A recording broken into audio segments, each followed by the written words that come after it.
So next up, we have an hour and a half that's packed with doing auto grading and automated testing and kind of the instant feedback features that are very popular in coding rooms and many other platforms. And I think of no better person than Dr. Josh Nahum to kind of kick this off for us as someone that has given 110% into developing some of the best courses with some of this auto grading. So it's a great way for us to kick off these sessions. Josh is going to go over, I think in general, try and kind of talk about why he loves this stuff, but C++ and, however, after we're going to have a session on just talking about auto grading and doing stuff with Java, and then another one with Python. So stick around and you'll see a lot of lovely things. Thank you, Josh. Oh, and yeah, just to motivate you, a lot of the stuff I'm going to be showing you involving C++ and SQL, they aren't specific to that language. There's a lot of general principles. So even though I expect the vast majority of you to not teach C++ or SQL, I'm hoping to kind of show off a little bit of how the platform works and my kind of philosophy for tackling these problems. Okay, so I'm going to just share, actually, no, I'll hold off on sharing my screen for a little bit. Okay, so I teach a number of classes, but the largest class I teach consists of about 450 undergraduate students in a CS2 level class, meaning this is the second programming course that they take at our university, and it's their first exposure to C++, the language. So we're basically, they learn Python in their first course, and the second course they learn C++, the next course they learn things like data structures and things like that. And so what we need to do is in one semester, we basically have to teach them a fairly substantial chunk of this large programming language.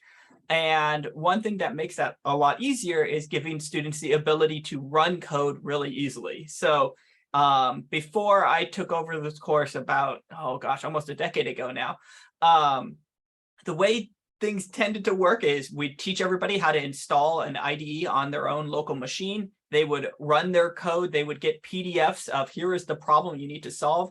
And then they would, in some cases, they would print out their code and turn that in. In other cases, they would email the professor or upload it to Canvas or their, the learning management tool at the time. And then the TAs would download all that code, run their code, and submit grades. And that was a really terrible system for a number of different reasons. But the biggest one is that students were always terrified that the code they submitted didn't work. Like they constantly, we had it works on my machine, but not on the graders. There were, small mistakes that made the programs either not run or not run the way that we expected. And so being able to use a platform like Coding Rooms, which lets you write test cases so that the students can see, hey, is the code behaving the way that we want it to, before they have to hit that final submit button and have it be graded, perhaps manually graded or just graded by the system at the deadline. Increased it made students' stress levels go way down because they can see, okay, yes, my code is behaving correctly. For sure, I might get marked down for having terrible variable names or inconsistent formatting or other things, but my code functionally performs the way that I want. So what I'm going to be doing is here, let me actually start sharing my screen at this point. So what I'm going to be showing here is how I use Coding Rooms to do some C++ style questions. And so what I've done here, and I can, if there's time at the end, I can make a example problem from scratch with all of you. But as Joe linked to, I have a little C++ assignment with some example problems on there. I have, the name of the problem and a short description of what the problem is. What I'm going to do is I'm going to click actually to view preview so that I'm looking at the same version of the code that you guys can see. This is like the learner's, the student's perspective. And so the way that it works is, you have a lot of formatting tools in Coding Rooms to make things look pretty. I used fixed width fonts when I wanted to note, this is code here. This is a specific thing. Once again, you don't need to know any C++ to learn from this example. What I tend to do is in the description, I provide examples of inputs and outputs, though technically they can see these examples later on when they try running their code. It's often really useful for students to see, okay, when they read the description, what is a specific example of how this code should perform. And so this example, they're needed reading the 3 numbers from standard input. The first number denotes where a range starts, second number denotes where the range ends, and the next number says how many chunks there should be. This is part of this is actually a question from a homework assignment that's preparing students for a more complicated lab involving calculating the area of polynomials using simple calculus and trapezoids and things like that. But one of the things that confused students a lot in the lab is that they had a hard time breaking up a range into discrete chunks. And so I kind of moved that section of the lab into a homework assignment beforehand to kind of prepare them for that. One other nice thing in coding rooms is that you can nicely add little like clearly styled hints and tips and things like that. And so, I put a little star here saying, solving this question will make implementing the coding assignment in lab 4 considerably easier, just as a bit of a motivation. And then down here, I know you've seen a lot of examples of this. This is the coding rooms IDE, and this is kind of where the magic happens. So students start off with a little bit of templated code. And here I just left the default templated code, which is a simple little hello world. If they click the run button, they can see what happens when this code is compiled and executed, and it prints hello world down in the console. But the more interesting thing that students can do is they can click this check answer button. So when you click this check answer button, what it does is it runs all of the test cases, which I'll show you in a little bit. But I want to show you the student's perspective first, because to be honest, all of this work is being done so that the students can get useful feedback. And so what you can see here is that my current example doesn't work very well. We failed 3 of the 3 tests. And if I click on one of these tests, I can get information about that. So for instance, I can see that for this question, I have the input. In fact, these are the same numbers that were in the problem description. And then if I scroll down, I can see here is what my program returned, and here is what was expected, and a little colorized diff showing where things don't match. And what I have here is I have another example with different input. And then I also have these hidden test cases, which are test cases where students can see if they passed or failed. They can see how many points they earned or didn't earn. But they can't see the details. They can't see like what was the input, what was the expected output. Oh, so I'm gonna leave the student preview for a little bit. Let me make sure I can see the chat. Yep, okay. And what I'm going to be doing now is I'm going to show you how I put together this question. So the template was just kind of a default hello world. You can give more useful code to start with, maybe code that has most of the solution, but maybe a line or 2 missing, or bugs or things like that. Or sometimes I just leave this file blank after students have written a fair number of programs before. They know, how to write a main function and things like that. One thing that I always make use of is the model solution. So what I do, and it's not required, but in every question I ever write, I add one, is I add my kind of instructor solution. And this problem is actually not super simple. There's a lot of little pieces to get involved. You need to loop through. You need to calculate things. You need to make sure that you're denoting what precision you're outputting. Once again, this is kind of C++ specific details, but it doesn't especially matter. But the thing that's really nice about having a model solution is I can click this little run test button, and I can make sure that my test cases pass my model solution. So for example, here, when I run my model solution on this input, this is what my model solution gives, and this is what my solution expects. And so I do that mostly as a sanity check. I write a lot of test cases, and I'll show you those test cases in just a bit. But I write a model solution first, and then I write my test cases, constantly checking, do my test cases match? Because it's really easy in the test cases to screw things up. Okay, so how do I write my test cases? Well, the test cases are displayed to the students in, alphabetical and lexicographic order. So I always have all my test cases start with a number so that I can control what order the students see those test cases. So simple test cases come first. I group them together such that, test cases that are related to each other appear next to each other. Because in general, when students are solving these problems, they're running their code, looking at the first test case that fails, adjusting their code based on what they've learned from their failure in a test case, run their code again, they look at their next failure. This is a really common process that the students go through. Next, you can denote how many points each test case is worth. I have the majority of my test cases worth 0 points, and these hidden test cases are the only ones actually with, non-negative values of points. I'll talk a little bit about that why in a little bit. You have a little switch to say whether or not they should be hidden. You have the opportunity to leave feedback in case of a failed test case. But for this problem, it's simple enough that just seeing the diff between their response and the correct response usually is informative enough. You have the input, you have the output. And what you can do is you can add more test cases. Here I have 3.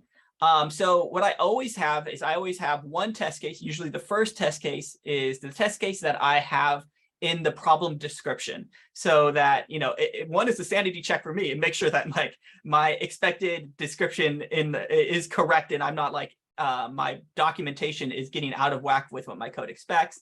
And it's also a really easy way to generate what the correct answer should be.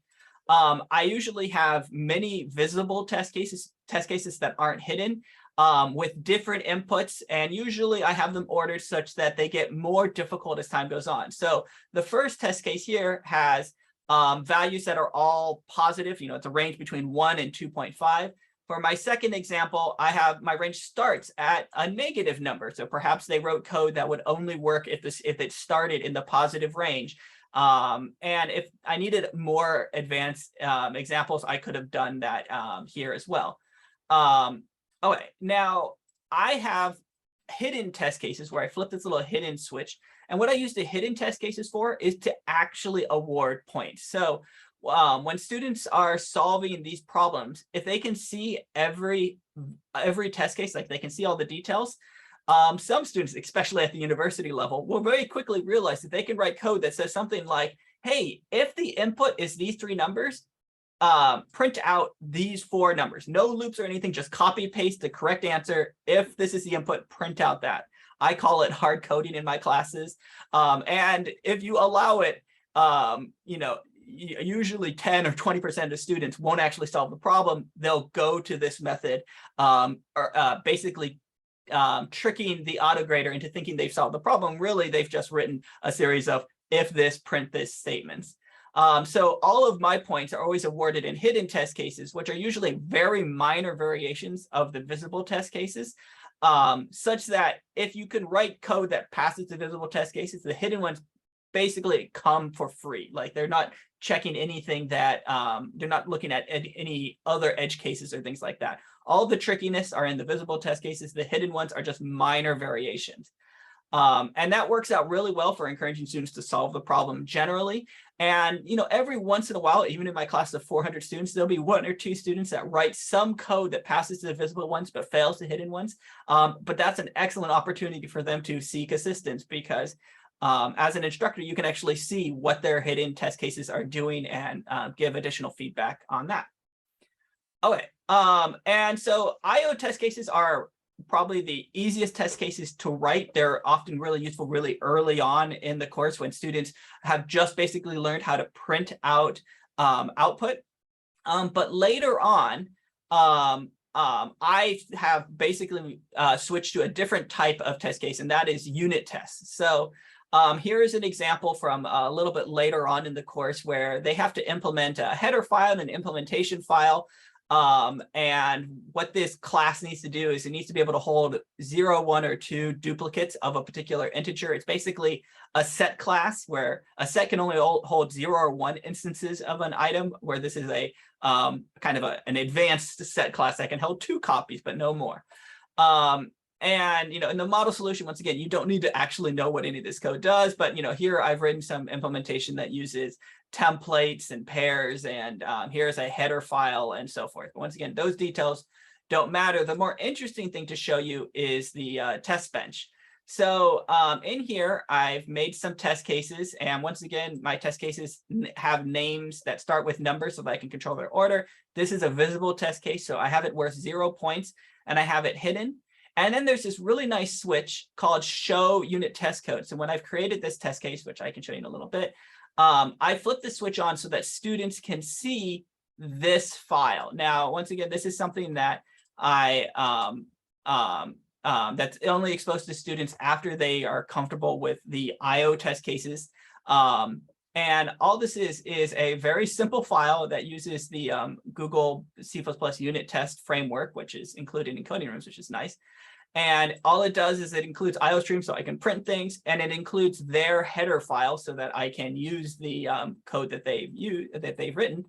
I instantiate one of their classes, do things with their classes, and I can do things like interrogate it and output information. This first test case doesn't actually have any unit tests in it. It doesn't have any assertions in it. So as long as their code like compiles and supports this method, this test case passes. A later test case, so for instance, this one here, I have these assertions. So I make an instance of their class and I assert that, hey, the size of that thing should be 0. If this fails, the test case fails, they don't get points on that question, and they'll get an error message from the unit test saying, hey, I expected this thing to be this, it's not, it's this, and without any effort from you, it reports that information to the students. Now, the first time they see unit tests, you probably want to expose them to like how to interpret the error messages from unit tests and things like that. But after they've learned that, this is something that's really handy for them to see, because they can see this file. They can see exactly how their code is being tested and where their assertion is failing. So for instance, if I run my test case on the template, this is a test case that just empty files, they fail everything. Once again, the error message in the beginning isn't the clearest thing, but as you train students, they can see, okay, the error message is when I try to run this line, it says 2 or less is not declared in the scope. They've learned by this point what that means is that that file wasn't actually provided, or there was a typo in the name. And so here I have a few more test cases, including some that are hidden, that are worth points. And this system works out really cleanly for students, because what they get is they start writing their code, run their test cases frequently, and I encourage them to, compile and run their code, almost after every line that they write.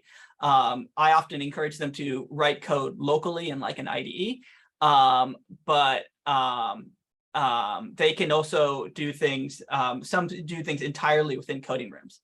And so what I've included is one example unit test down here, because I know that all of you don't have admin access, so you can't see the test benches and stuff directly. But yeah, so big points takeaway, I strongly recommend making use of the model solution, because it's really easy to test your test cases, make sure your code is correct.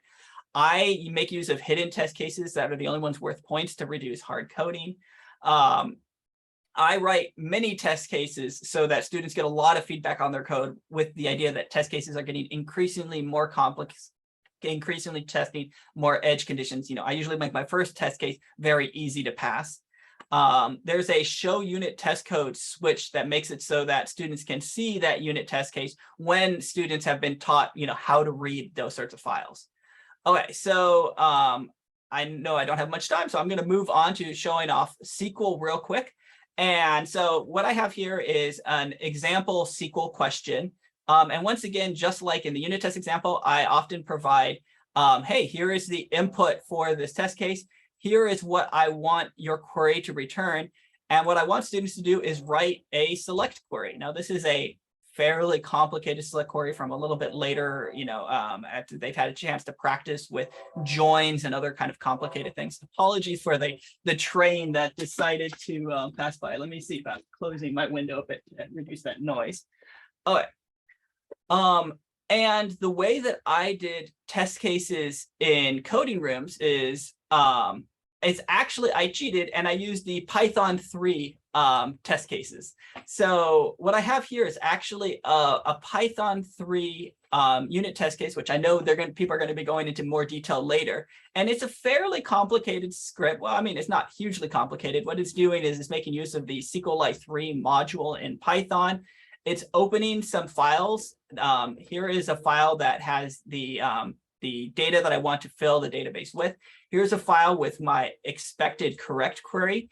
And what it does is it opens those files, loads them into the SQLite 3 instance, runs the correct query to figure out, hey, what row should be returned, and prints out those. And then it runs the student's input. So the student provides this query.sql file. That's where they write their query, reads in their file.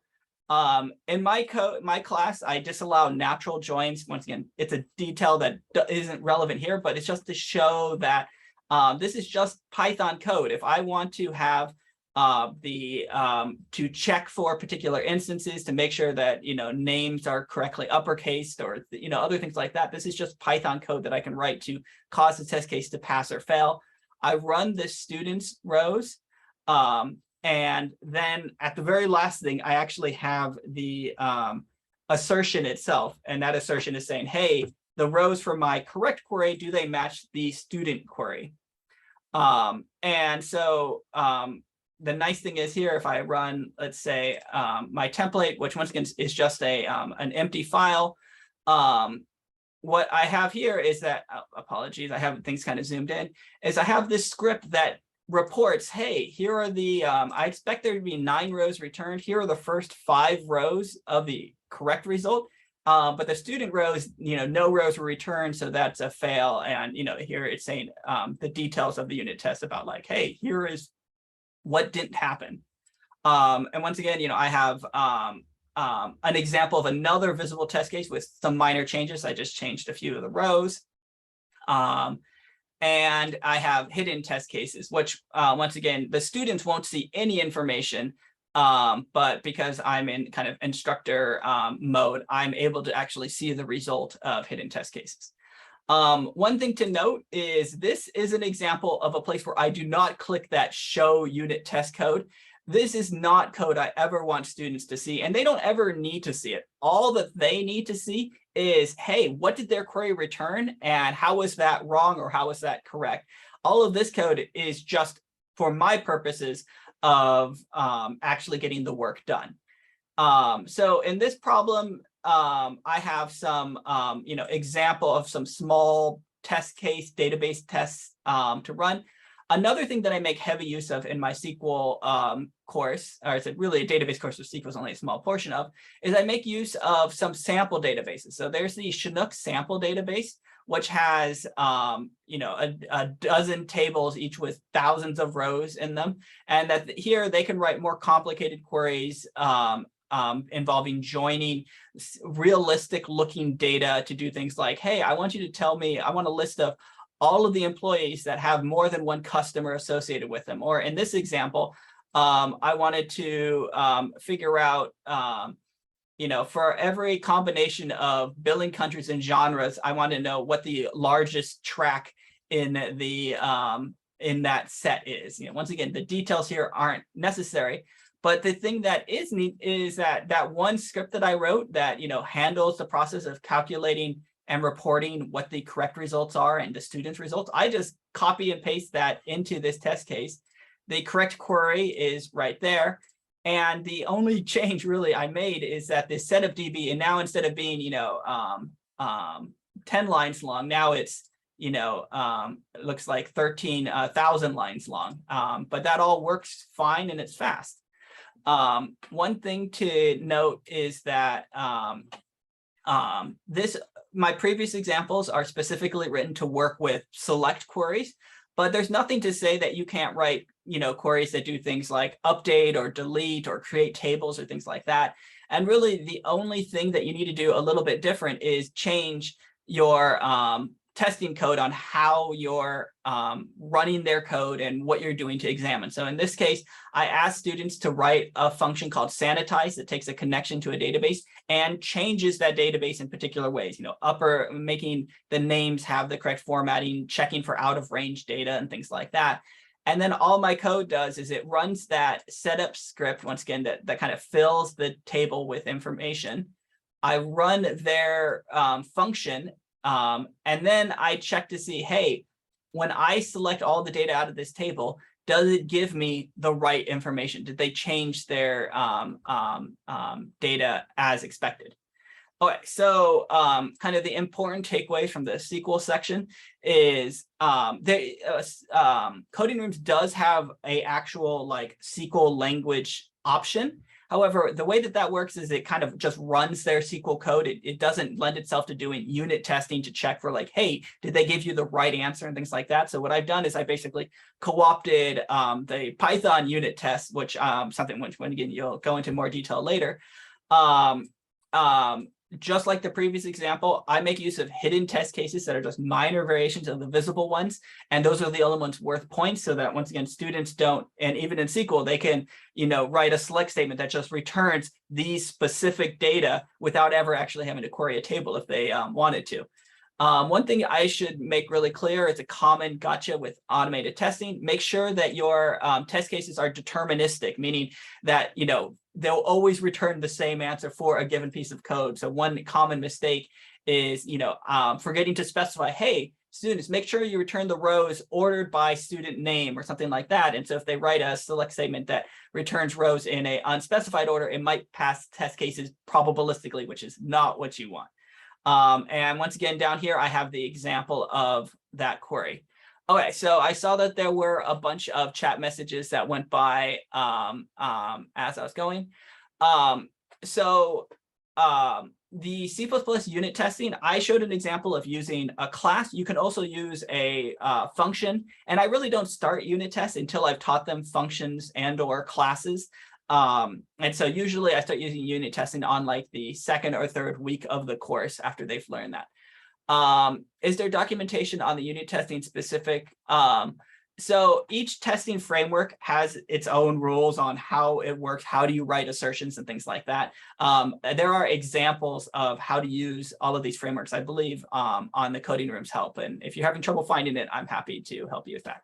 All right, another one, how do you grade issues like simple syntax errors? So early code, in my classes, if their code doesn't compile, we don't grade their code. Now, once again, this is part because I'm teaching a CS2 class. This is their second semester of working with code. Students have learned how to write code that passes and how to seek help if their code isn't performing the way that they want.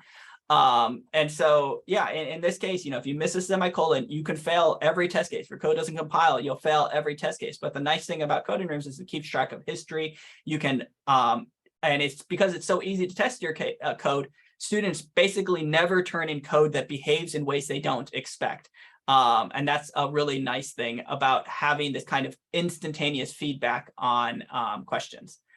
With that, that's pretty much everything. Once again, quick kind of overview of what I'm trying to do here. The automated test cases, unit tests, are incredibly powerful. They allow students to write code and run code very quickly, and also get feedback on like the specific metrics of like, hey, here are the features that I want you to do, that I describe up above. Now make those happen. And the test cases can inform students on which things are working, which things are broken. And what is often really useful when students add new code to write new features, they break existing the previously passing test cases, and they'll see that those are failing. And you can write test cases to be very succinct, but you can also write test cases to be very elaborate. So once again, my SQL test cases were very elaborate because I wanted a very specific output. I was using the pandas Python framework to make like the nicely formatted table. But I could also write, test cases that are only like 3 or 4 lines long that are just run this code, give it this input, did it return the right thing? And this is a big reason why I went to Coding Rooms from other places that just allow you to run code, because it allows students to know, is their code working? And if not, to clearly understand why. All right. Is there any other questions before I pass it on to the next speaker?